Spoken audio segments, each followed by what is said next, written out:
arrêté pour réduire le seuil à 40 mg, alors qu'il faudrait 20 mg, et dans des délais qui sont très longs, puisque le délai de 20 mg est évoqué, mais ce serait en 2038, c'est-à-dire dans plus de 10 ans. Donc ça veut dire que nous continuons à avaler du poison, ce cadmium qui est dangereux pour notre santé. Je rappelle que non seulement il est cancérigène, mais il crée aussi de l'ostéoporose, il suscite des maladies, contribue en tout cas à développer des maladies rénales. C'est un perturbateur endocrinien qui agit sur la fertilité, donc ça fait beaucoup. Et je demande à l'État de nous protéger de cette bombe sanitaire. Et comme je ne vois pas agir, j'ai entendu la ministre Stéphanie Rist hier répondre à mon collègue Fabrice Roussel qui lui posait la question sur le cadmium déjà, et nous n'avons pas été du tout rassurés. Donc je recommence aujourd'hui, comme je l'ai fait l'année dernière en déposant une proposition de commission d'enquête qui n'a pas été retenue par Yael Braun-Pivet, comme nous l'avons fait avec mon collègue Benoît Biteau, avec une proposition de loi pour se mettre en conformité avec ces 20 mg par kilo de cadmium dans les engrais phosphatés. C'est ça la norme qu'il nous faudrait respecter, et c'est possible. C'est possible parce que nous savons aujourd'hui des cadmiers. Ça coûte 2 € par hectare et par an. Donc on doit pouvoir le faire en France. Et il y a urgence. Merci beaucoup. Voilà, et la séance qui va commencer dans quelques instants. Les conditions d'apprentissage des enfants de la République. Hier, les enseignants étaient en grève, les parents d'élèves, les syndicats, les élus locaux et la population se sont mobilisés pour vous demander de stopper cette hémorragie. Comble du cynisme, on a entendu ici hier les députés de la Macronie, PS compris, pleurer à chaudes larmes et implorer de ne pas mettre en œuvre le budget qu'ils ont eux-mêmes validé, connaissant ces suppressions de postes. Vous avez acté les coupes budgétaires avec le gouvernement au détriment de l'éducation de nos enfants. Et vous déplorez maintenant les conséquences dont vous chérissez les causes. La diminution démographique à bon dos et le projet de rationalisation est bien plus ancien. Ce serait pourtant l'occasion rêvée de réduire les effectifs dans les classes pour améliorer les conditions d'apprentissage et par là même les conditions de travail des enseignants. Mais non, pour vous, il faut continuer de rationaliser, il faut continuer de dégrader nos services publics. Monsieur le ministre, les enseignants, les AESH, les syndicats, les parents d'élèves, tous vous alertent sur les difficultés qu'ils rencontrent au quotidien et vous allez les accentuer. Et ensuite, vous allez nous dire que vous avez du mal à recruter, mais c'est vous qui détruisez les métiers du service public. Monsieur le ministre, quand allez-vous avouer que votre volonté est finalement d'envoyer nos enfants dans le privé et de détruire? Si vous voulez réellement lutter contre le terrorisme et le communautarisme, sans doute faudrait-il regarder du côté du Rassemblement national et des Républicains. Vous avez une vraie stratégie communautaire dans ces élections municipales, avec de l'entrisme des frères musulmans qui est assumé, qui est vanté. J'en veux pour preuve le cas de Mohamed Awad, dont a parlé tout à l'heure Madame Yadan. Rappel au règlement sur la base de l'article 70, article 100 et sur les articles relatifs à notre déontologie. Ce que vous venez de faire est absolument odieux.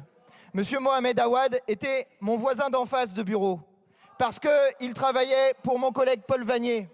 Et monsieur Mohamed Awad que vous ciblez sans arrêt. Et oui, non seulement un candidat aux élections, l'article 100, mais c'est sur les amendements, il n'y a rien à voir. Si. Et là, c'est une réponse, c'est une prise de parole pour une réponse. Non, mais à un moment, je veux bien tout, mais c'est une prise de parole pour une réponse. Vous terminez, mais sincèrement, vous faites une minute. Vous en voulez combien, monsieur le Président? Terminez votre propos, mais n'entrez pas dans un débat, c'est un rappel au règlement. Que vous asseyez sur un mauvais numéro d'article. Non, je fais sur un très bon numéro d'article. Bon, alors stop, ça va. Vous voulez que c'est un moment... Faut arrêter de se moquer du monde quand même là. Allez, monsieur le rapporteur. Stop aussi là, ça va aussi. Monsieur le rapporteur général, et vous vous asseyez, monsieur Léaumont. Monsieur Léaumont ne... Et le froid, il faut le rouvrir. C'est le boulot des Européens de l'ouvrir. On n'a pas besoin du pétrole du détroit d'Ormuz, mais c'est quand même un problème s'il est fermé.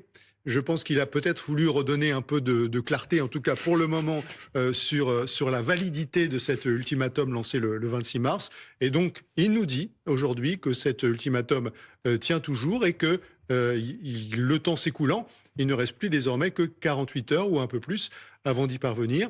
faute de quoi, dit-il, c'est l'enfer qui va se déchaîner contre les Iraniens. Donc c'est en quelque sorte une mise à jour de cet ultimatum qu'il avait lancé pour une première fois le 26 mars, mais avec, j'allais dire, un ton diamétralement opposé. Lorsqu'il donne 10 jours le 26 mars, c'est plutôt un moment de détente. Oui. On a plutôt l'impression que la diplomatie est en train d'agir en fond, en toile de fond. On a l'impression qu'il se donne un peu d'air et qu'il donne un petit peu d'air et qu'il veut en quelque sorte rassurer les marchés financiers. Là, on est dans une logique inverse. Il serre à nouveau l'écrou, si l'on peut dire, il serre à nouveau la vis et il menace d'intervenir encore plus massivement s'il n'y a pas de progrès majeur dans la circulation dans les détroits d'Ormuz d'ici 48 heures. Ronald Lato, donc nouveau coup de menton de Donald Trump. Il faut dire qu'en parallèle, il doit gérer aussi ce qui se passe. Ce pilote américain dont l'avion a été abattu au-dessus de l'Iran il y a 24 heures.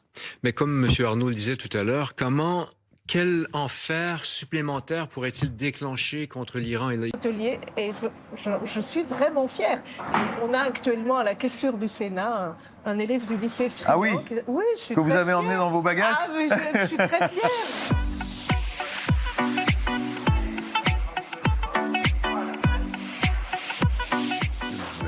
Ah, magnifique.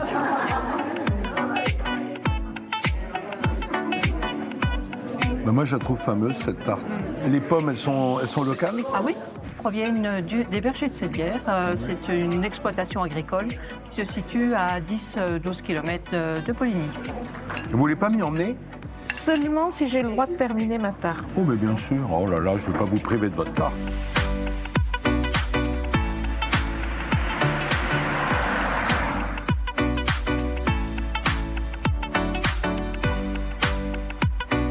Bonjour Nicolas. Bonjour Nicolas. Monsieur. Qu'est-ce que vous faisiez pendant qu'on était en train de remonter ce champ? Bah, écoutez, j'étais en train de regarder mes vieux arbres qu'on va arracher. Vous allez arracher les arbres qui sont là, les pommiers? Oui, absolument, oui. C'est envisagé en tout cas, bien sûr. Mais ça ne peut pas vivre 100 ans, un pommier ou... Alors, d'un point de vue agronomique, si, mais d'un point de vue productif, beaucoup moins. Ces arbres, ils ont de 1968. Ah bon, bah alors moi aussi je vais être arraché bientôt, alors, parce que je suis d'avant 68. Mais quand vous regardez ces arbres, déjà vous êtes capable de dire que la production va être insuffisante. À 13 classements sans suite ordonnés par le procureur de la République. 13 classements sans suite de procédures, et toutes les procédures dans lesquelles Mme Rima Hassan avait été entendue jusqu'à présent ont fait l'objet de classements sans suite, venant confirmer l'absence d'infraction pénale pouvant lui être reprochée. Nous n'avons jamais eu le moindre élément quant à l'état de ces différentes procédures avant hier. Depuis 2024, en dépit des nombreuses relances que nous faisons auprès du procureur de la République, nous n'avons strictement aucune information, notamment sur la première audition libre intervenue en mai 2024, comme nous n'avons strictement aucune indication sur ce qu'il s'est déroulé depuis mai 2024. Premier élément, parfaite collaboration, et c'est exactement en fait avec ce même souci de collaboration que Rima Hassan s'est présentée hier au commissariat.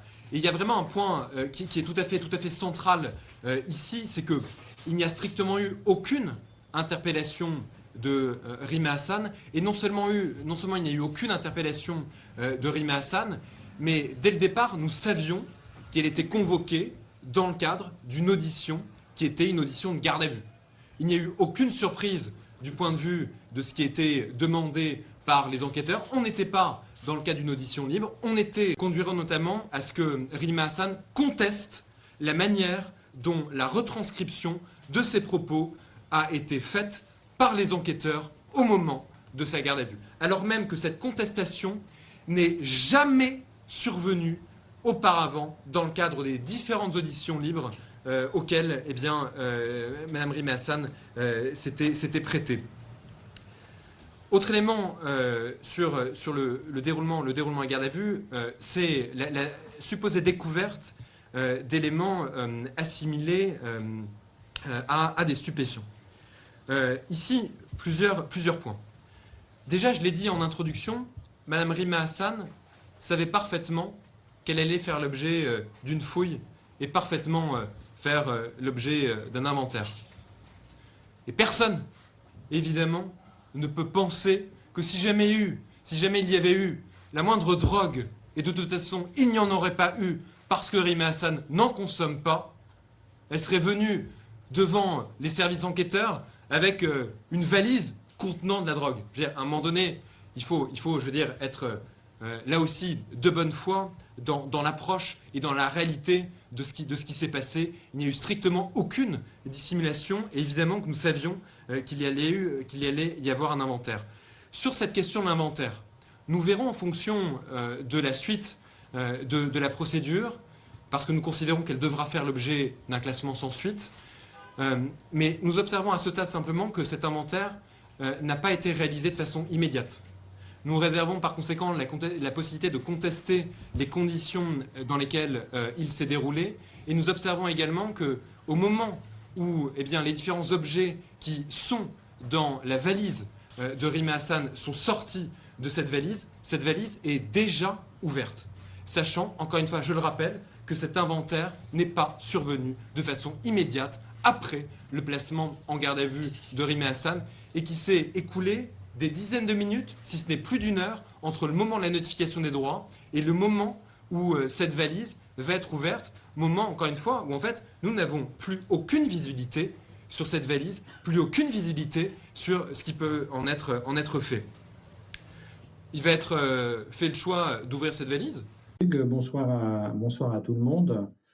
Il va être financé par un mélange de dotations budgétaires et par aussi la participation d'un certain nombre de banques, dont des banques qui sont filiales du groupe Caisse des dépôts auquel la SFIL appartient. Donc je pense, moi, que dans le contexte, tout ce qu'ont dit vos interlocuteurs est tout à fait exact. Je pense qu'on est dans une situation où la France a à la fois une situation et un atout incroyable en Europe, qui est la solidité, la performance de son armée, sa force de dissuasion nucléaire, la qualité de ses outils de défense, et puis sa faiblesse financière et budgétaire. Donc la difficulté, en fait, ça sera que la faiblesse financière et budgétaire, on arrive à ne pas empêcher les nécessaires développements en matière de défense, quel que soit le type d'arme qui sera nécessaire. Et pour ça, une banque publique comme la SFIL ou le groupe Caisse des dépôts seront très utiles dans plusieurs dimensions. Alors vous restez avec nous, j'ai plusieurs questions à vous poser. On est en pleine actualité. Dépêche de nos confrères de l'agence France Presse, il y a quelques minutes, la France commande une 5e frégate à Naval Group, frégate de défense et d'intervention. Bon, voilà, ça fait partie d'un effort de défense générale. Se joue ici, depuis hier, n'est pas franchement ni une comédie, ni une tragédie, ou je ne sais quelle œuvre théâtrale. Il s'agit de donner à notre pays un budget. Je tiens à vous dire, Monsieur Tanguy, que je m'exprime, comme vous le voyez, de manière systématique sur les amendements. Je réponds aux députés. Il me semble que c'est ma responsabilité de le faire avec sérieux et méthode. Ensuite, si vous considérez que c'est du temps perdu, arrêtez de faire des rappels au règlement. Il n'y a pas de plan caché, il n'y a pas de scénario. Nous ne sommes pas en train d'imaginer une série avec des épisodes. Nous avons un travail à mener et les règles sont connues. Ça s'appelle la Constitution. Et donc, notre travail est de faire les travaux qui sont les nôtres. Le gouvernement, je vous le redis, a comme objectif de donner un budget aux Français par voie du compromis, sans recours au 49.3, dans cet hémicycle, avant le 31 décembre. Il n'y a pas d'autre projet. 1%. À Verdun, c'est bien simple, il n'y a plus aucun champ cultivable.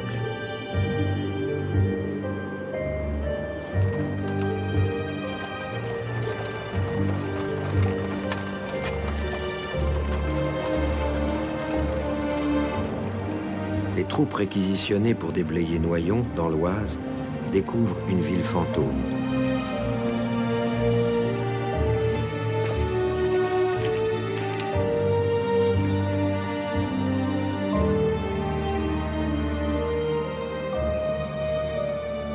Les façades ne sont plus qu'un décor. Sur 1800 maisons, seules 23 sont encore habitables.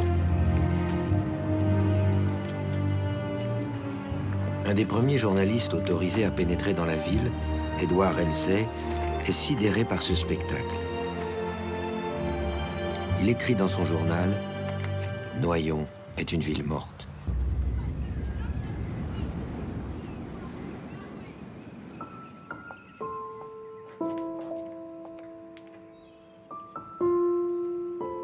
Et pourtant, les Français tentent timidement de reprendre espoir. Comme si même dans une ville éventrée, rien ne pouvait terrasser le désir de vivre et d'aimer.